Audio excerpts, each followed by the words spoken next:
এই শব্দটা যারা জানেন তারা দেখে বুঝতে পারছেন, যারা জানেন না তারাও দেখে বুঝতে পারছেন। এই শব্দের অর্থ, উচ্চারণ, ব্যাখ্যা শিখাবো। আসসালামু আলাইকুম, আশা করি সবাই ভালো আছেন। শব্দটা হচ্ছে লসুট। আমেরিকার বিভিন্ন অঞ্চলে দক্ষিণ এশিয়া এটা লসুইট উচ্চারণ করে, কিন্তু সঠিক উচ্চারণ হবে লসুট। এর বাংলা অর্থ হচ্ছে মামলা, আইনি অভিযোগ, আদালতের কার্যক্রম।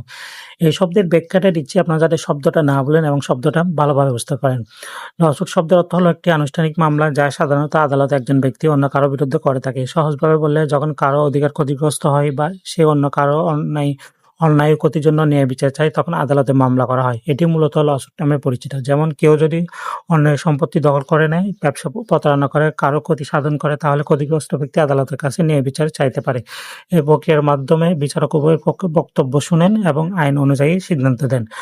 লসুট মানুষের অধিকার রক্ষা, ন্যায় বিচার প্রতিষ্ঠা ও অন্যায়ের শাস্তি নিশ্চিত করার একটি গুরুত্বপূর্ণ মাধ্যম। সমাজে সুশৃঙ্খলা বজায় রাখা ও সঠিক বিচার প্রতিষ্ঠার জন্য লসুট অত্যন্ত প্রয়োজনীয়। আশা করি শব্দটা আপনারা ভালোভাবে বুঝতে পারছেন। আর আপনারা শব্দের ব্যাখ্যাটা কয়েকবার পড়বেন। কয়েকবার পড়লে আপনি শব্দটা ভুলবেন না, শব্দটা ভালোভাবে বুঝতে পারবেন। সবাই ভালো থাকবেন, সুস্থ থাকবেন। আর ভিডিওটা যদি ভালো লেগে থাকে অবশ্যই লাইক, কমেন্ট, শেয়ার করবেন যাতে বাকিরা শিখতে পারে। পরবর্তী ভিডিওতে দেখা হবে। আল্লাহ হাফেজ। আসসালামু আলাইকুম।